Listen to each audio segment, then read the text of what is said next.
recording. It's my story today. And let's see, are we still recording? Yes, we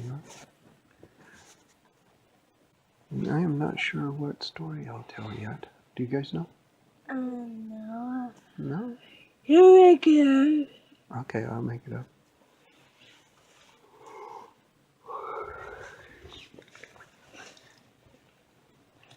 Once upon a time, there was a little toy named Rubber Guy. And he was, he was tall and skinny. And he had, no, what are you doing? Just stretching. Okay, and all boys should lay on their backs and not squirm or jump. And they should be done with their exercises and listen to the story about Rubber Guy. And Rubber Guy was skinny and very, very tall. In fact, he was so tall that he was about as tall as your finger, because he was a toy. He wasn't that tall, but for toys, he was very tall and skinny. And he, it's very distracting. I can't even think. It's hard enough to make a story up. Don't. Okay. He had on a black suit with a white shirt and a yellow happy face. And he was made out of rubber, but he had wires inside of him, so if you posed him, he could stand or run or walk. And he was walking one day through the city of toys, and he was walking down the sidewalk when he came upon a very old-looking building. Wait, what was the toy's name again? Rubber Guy. And he turned, for some reason, towards that old building and just happened to look at it, and it was all boarded up. Now, the houses on either side of it were very nice. There was something about the address that he remembered, but he couldn't quite remember it. He went up the stairs to the front door. It was boarded up. And he looked. There wasn't anybody in there. Now, he was just a toy, so he could jump through the boards that were boarding up the door and just open up the door and go right in. So he did. And he went inside the house. It was an old house, and it had sheets on all the furniture. Still had lots of furniture in it. There was dust everywhere, so as he walked, he went poof, poof, poof through dust. That's how old this place was. And he went up the stairs. And this wasn't a house at all. It was a long hallway with rooms on the left and the right. And he saw a shadowy figure at the end of the hall go. He wondered, what is that shadowy figure? And then he heard somebody say, "Help, help, I can't stop it." And he froze. He didn't know what to think. And he tried a door, and it opened up, and inside was an office. It was a big office, and instead of having one desk in it, it had 3 desks, all pushed up against the wall with pencils, lots of dust, paper. He climbed up on a chair and climbed up on one of the desks. And then he took a deep breath and went, whew, blew the dust off. And he was looking at a piece of paper with a drawing on it. He looked. It looked kind of familiar. It looked a little bit like him. He thought, So he climbed back down onto the chair, and just then he heard footsteps outside, walking down the hallway, and then keep on going. He thought, this is not an abandoned place. There's people that are here. Why does it look abandoned? So he tried the door and opened it up and went back out into the hallway. He went to another room. And inside that room was a projector.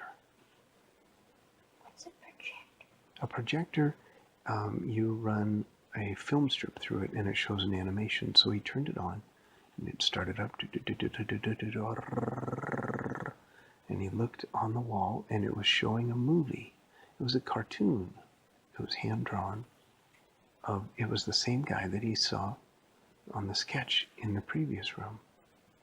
And he was walking through the grass, and all of a sudden, a guy jumped out from the forest. It was like a cartoon goat-looking thing with a big hammer, and he tried to hammer the guy that looked like the rubber guy. But the guy that looked like a rubber guy in the movie jumped out of the way and kicked the goat man in the leg. The goat man went ooh, ooh, ooh, and bounced away into the forest and left his hammer there. And the hero of the cartoon picked up the hammer and looked right at the camera and said, "That's the way you do it." And the film ran out. And the rubber guy thought, this is very weird, because I remember that hammer. Even though he didn't have one, he checked all his pockets. No hammer. And he walked out into the hallway. And there was this huge cartoon come to life right in the hallway. It was this big pig, and he had on these huge overalls, and he went, "Looking for this?" And he gave a big hammer to the rubber guy. And the rubber guy stepped back, and the pig said, "You don't even recognize me anymore?" Huh. And he walked away. And the rubber guy went down the hallway a little bit further. And a door opened up. It was a cartoon cat, a little one. Meow. And he walked out and he said, "Oh, glad you're here. We got a big fight on our hands, you know." And he ran away. The rubber guy went a little bit further. And all of a sudden, all the doors started opening. And cartoon characters coming out from the left and the right as if they had been waiting there for years and years. And they kicked up dust and threw papers, ran around. And the rubber guy walked with his hammer down to the last of the hall, up some stairs, and he went to the very tip top of the house. And in the attic, there was another projector going. But this projector had fallen into an inkwell, and it was projecting strange creatures on the wall. And all of a sudden, one of the strange creatures jumped off the wall. And the rubber guy said, "What?" And the strange creature went, it was like this living ink blob, and it started coming after him. And he took his hammer and went,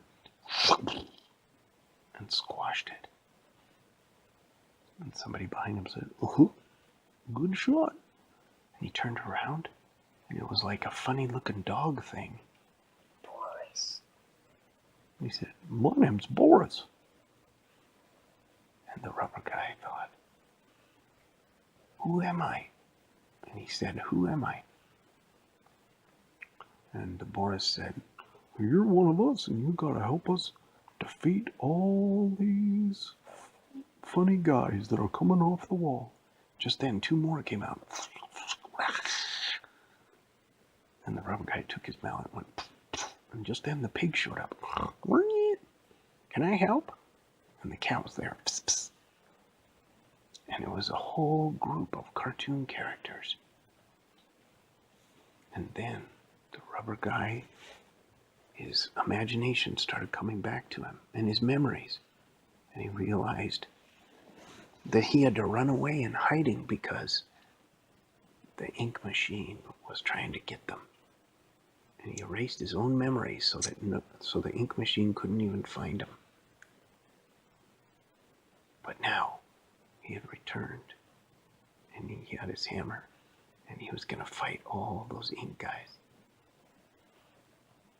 What's the name of the lady that runs the ink machine? Oh, that's Alice.